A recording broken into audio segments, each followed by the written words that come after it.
हम रोज अपने खाने की कई चीजें फेंक देते हैं जो कि हमें यूजलेस लगती हैं, लेकिन आप इन्हें थोड़ी सी प्रतिभा के साथ दोबारा उगा सकते हैं। तो आइए आज हम इन्हीं सब्जियों के बारे में पता लगाते हैं जिन्हें आप दोबारा उगा सकते हैं। अपनी स्टोर से खरीदी गई सब्जियों और हर्ब्स को एक बार फिर से उगाने के लिए कुछ कंटेनर्स और थोड़ी सी मिट्टी खरीद लें। और अगर आप चाहते हैं कि आपके पेड़ अच्छे और हरे भरे रहें तो इसके लिए इस बात को सुनिश्चित करें कि उन्हें भरपूर सूर्य की रोशनी मिलती रहे, या फिर आप ग्रो लाइट भी खरीद सकते हैं। अपने खुद का खाने का सामान उगाना आपको पैसा बचाने के साथ साथ कई अमेजिंग डिशेस बनाने की भी अनुमति देता है, और कुछ ही समय में आपके पास भी आप खुद का एक ऑर्गेनिक गार्डन बना सकते हैं जहाँ आपको कीटनाशक की चिंता करने की जरूरत नहीं है। ऊपर से आपके पास ताजी सब्जियों का भंडार होगा, वो भी अपने घर पर। आइए शुरू करते हैं अदरक के साथ। अदरक के एक टुकड़े को छोटे छोटे टुकड़ों में डिवाइड कर दें और इस बात को सुनिश्चित करें कि सभी टुकड़ों में अदरक की आंख हो। अब इसे रात भर पानी में रखें, उसके बाद आप इसे मिट्टी में डाल सकते हैं, लेकिन इनकी आंखों को ऊपर की ओर रखें। 1 महीने तक इसे पानी देते रहें और इसके बाद आपको इसमें अदरक का पौधा फूटता हुआ नजर आएगा और इसमें ज्यादा से ज्यादा अदरक आती जाएगी, क्योंकि अदरक एक उष्ण कटिबंधीय पौधा है और इसे गर्म मौसम चाहिए। ये ह्यूमिडिटी, सूर्य की रोशनी और अच्छी मिट्टी में ही उगता है। इसे ऊपर खींचें और इसके एक टुकड़े को तोड़कर इस्तेमाल करें और दोबारा उगाने के लिए इस प्रक्रिया को दोहराएं। अब बारी है स्प्रिंग अनियंस की। ये सब्जी काफी तेजी से उगाई जा सकती है। इसके लिए आपको एक निचले हिस्से को, इसकी सफेद भाग को जड़ों के साथ काटना होगा और फिर इसे पानी में रख दें और इस बात को सुनिश्चित करें कि इसकी जड़ें नीचे की ओर पानी में हो ताकि ये ऊपर की ओर उग सके। अब इन स्प्रिंग अनियंस को खिड़की के पास रखें और हर हफ्ते पानी को बदलते रहें। एक बार इसके पत्ते 4-5 इंचेस लंबे हो जाएं तो आप इन्हें मिट्टी में डाल सकते हैं और फिर आप स्प्रिंग अनियंस का भरपूर मजा ले सकते हैं। एक और बढ़िया सब्जी जो कि आप उगा सकते हैं वो है प्याज। अगर आपके घर पर इस्तेमाल किए जाने वाला प्याज है तो आप इन्हें उगा सकते हैं। इसके लिए आपको एक छोटा सा टुकड़ा काटना है और उसे 24 घंटे तक पानी में भिगो कर रखें और इस बात का ध्यान रहे कि आप इसे धूप में रखें। और एक बार जब आपको इसमें से जड़ें निकलती हुई नजर आए तो आप इन्हें मिट्टी में डाल सकते हैं और रोज ही इसमें पानी डालें। इसमें से प्याज को उगता हुआ आप देख सकते हैं। लीक्स एक ऐसी वनस्पति है जिसे आप आसानी से उगा सकते हैं। लीक्स उगाने की प्रक्रियाएं बहुत ही प्याज उगाने जैसी हैं,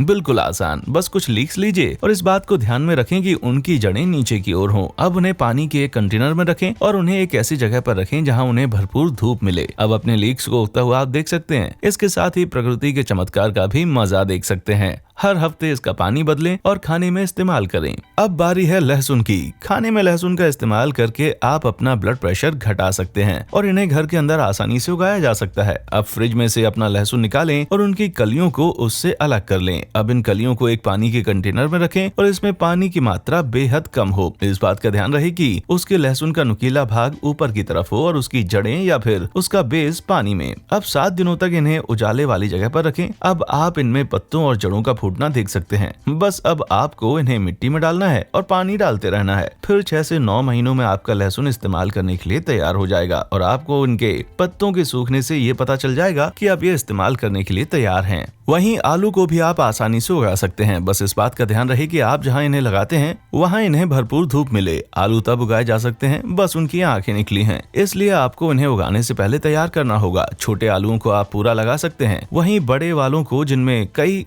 अंकुर होते हैं उन्हें आप अलग अलग हिस्सों में बांट सकते हैं और फिर इन्हें 2 दिन तक सूखने दें। उसके बाद आप इन्हें मिट्टी में डाल सकते हैं। बस ध्यान रहे कि इनका अंकुरित भाग ऊपर की ओर हो। एक आलू में से आप तकरीबन 5 से 10 आलू उगा सकते हैं। वैसे इस बात पर निर्भर करता है कि आप इनकी कितनी देख-रेख करते हैं। ये तब तैयार हो जाएंगे जब इनके पत्ते पीले पड़कर सूख जाएं। आप शकरकंद को भी आसानी से अपने घर पर उगा सकते हैं, लेकिन इन पर थोड़ी मेहनत करनी पड़ती है क्योंकि इस एक्स्ट्रा काम के लिए आपको एक्स्ट्रा न्यूट्रिशन भी तो मिल रहा है। शुरुआत करने के लिए आपको टूथपिक्स को शकरकंद के इर्द गिर्द लगाना होगा। अब उसका अंतिम छोर ढूंढें। जो भाग नुकीला होता है वो उसका ऊपर का भाग होता है और सपाट भाग उसका निचला भाग होता है। अब इस सपाट को पानी में रखें जिसमें ये डूबा हुआ रहना चाहिए, वहीं ऊपर वाले हिस्से को हवा मिलती रहनी चाहिए। अब इसे एक ऐसी खिड़की पर रखें जहाँ इसे धूप मिले। फिर कुछ दिनों पर इसके पानी को बदलते रहें और इसकी जड़ों के निकलने का इंतजार करें। जैसे ही ये 4 इंच की हो जाती है आप इनमें से पत्तों के अंकुरित होने को देख सकते हैं, जिन्हें बाद में अपने गार्डन की मिट्टी या फिर गमले में आप लगा सकते हैं। गाजर को भी आप आसानी से घर पर उगा सकते हैं और ये आपको हृदय रोगों से भी बचा सकता है। इसके लिए आपको गाजर के ऊपरी हिस्से को काटना होगा, जिसमें 1 इंच का भाग उसके साथ ही हो। अब जिन भागों को भी आप उगाना चाहते हैं उनमें टूथपिक लगाएं और अलग अलग बर्तन में इसके कुछ भाग को पानी में डुबा कर रखें। अब 1 हफ्ते के अंदर ये आपको बाहर निकलती हुई नजर आएंगी और साथ ही साथ इनके पत्ते भी। इनके पत्तों को भी आप खा सकते हैं और सैलेड में इस्तेमाल कर सकते हैं या फिर आपकी पसंद के किसी और खाने में भी। एक बार इनकी जड़ें मजबूत हो जाएं तो आप इन्हें मिट्टी में डाल सकते हैं, गाजर के पत्ते वाले भाग को ऊपर रखते हुए। लेटस, इन्हें सलाद के पत्तों के नाम से भी जाना जाता है और ये आपके डिशेस में 4 चांद लगा देते हैं और इन्हें आप बिल्कुल गाजर की तरह उगा सकते हैं। अब इनकी टिप्स को काटकर इसके निचले हिस्से में 1 इंच जितना टुकड़ा रखें और फिर इसे पानी के कंटेनर में रखें और अपनी लेटस की जड़ों को 1 हफ्ते में निकला हुआ आप देख सकते हैं। एक बार इसमें जड़ निकल आए तो आप इसे गमले में लगा सकते हैं। अब रब्स और इन्हें बढ़ता हुआ देखें। अगर ये झुक जाते हैं तो इसका मतलब है कि आप इन्हें हद से ज्यादा पानी दे रहे हैं और अगर ये सूखे या जले हुए नजर आते हैं तो ये आप इन्हें ठीक से पानी नहीं दे रहे या फिर इन्हें हद से ज्यादा धूप लग रही है। और इस बात को ध्यान में रखें कि जितना इनकी पत्तियों का रंग हरा होगा उतना ही पोषक तत्व इसमें ज्यादा होगा।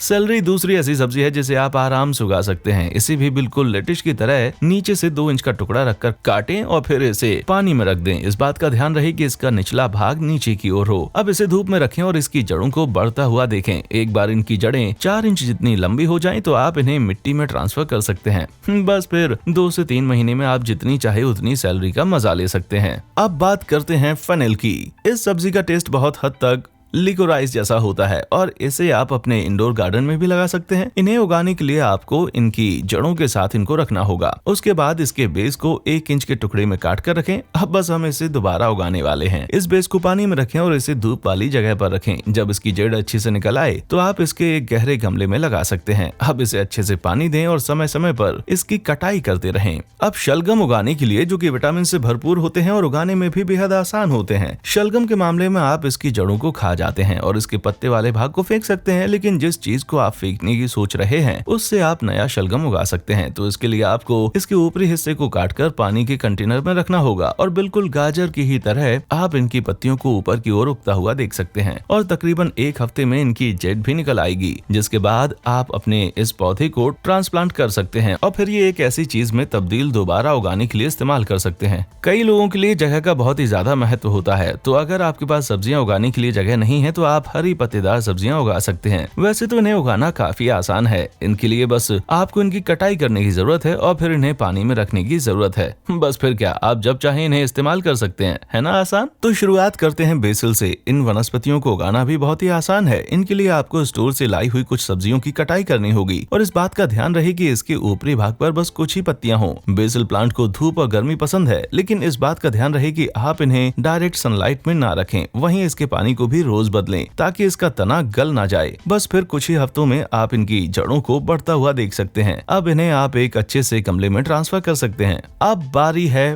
पुदीने की। ये हर्ब सच में बेहद ठंडी और सूदिंग है, यहाँ तक कि इसका स्वाद भी बेहतरीन है। अब फ्रिज में से जाकर अपने पुदीने को ले लीजिए। इसकी कटाई में 4-5 अच्छे तनों का चयन करें। अब इनमें से 3-4 इंच जितने टुकड़े ही रखें और बाकी को ट्रिम कर दें। जिसके बाद इनमें से ज्यादा पत्तियों की छटाई कर दें। हाँ, लेकिन ऊपर के हिस्से में कुछ पत्तियों को रखें। इसके बाद आप इन्हें एक ऐसी जगह पर रख सकते हैं जहाँ इन्हें सूर्य की रोशनी मिले। 7 से 10 दिनों में इसकी जड़ें निकल आएंगी। उसके बाद आप इन्हें किसी भी गमले में डाल सकते हैं। अब बारी है धनिये की। आप इन्हें बाजार से लाए हुए बंच में भी उगा सकते हैं। यहाँ भी आपको हरे तने का इस्तेमाल करना है और इसके निचले तने से जुड़ी सभी पत्तियों को निकाल लेना है और फिर इसकी कटाई को पानी में रखें और एक खिड़की के पास रखें जहाँ इसे सूर्य की रोशनी मिलती हो। 2 से 4 हफ्तों में आपको इसकी जड़ें उगती हुई नजर आएंगी, जिसके बाद आप इन्हें गमले में ट्रांसप्लांट कर सकते हैं। अब बारी है रोजमेरी की। ये एक ऐसा हब है जिसे आप पूरे साल अपने घर के अंदर लगा सकते हैं। अब इन्हें अपने किचन की कटिंग्स में से उगना एक आसान काम है, क्योंकि बीज से उगाना कभी कभी मुश्किल होता है। इसके लिए आपको अपने फ्रिज में से अच्छे तनों का चयन करना होगा जो कि रंग में हरे हों और ज्यादा कड़क ना हो। अब अपने अंगूठे और पॉइंट फिंगर से आप रोजमेरी की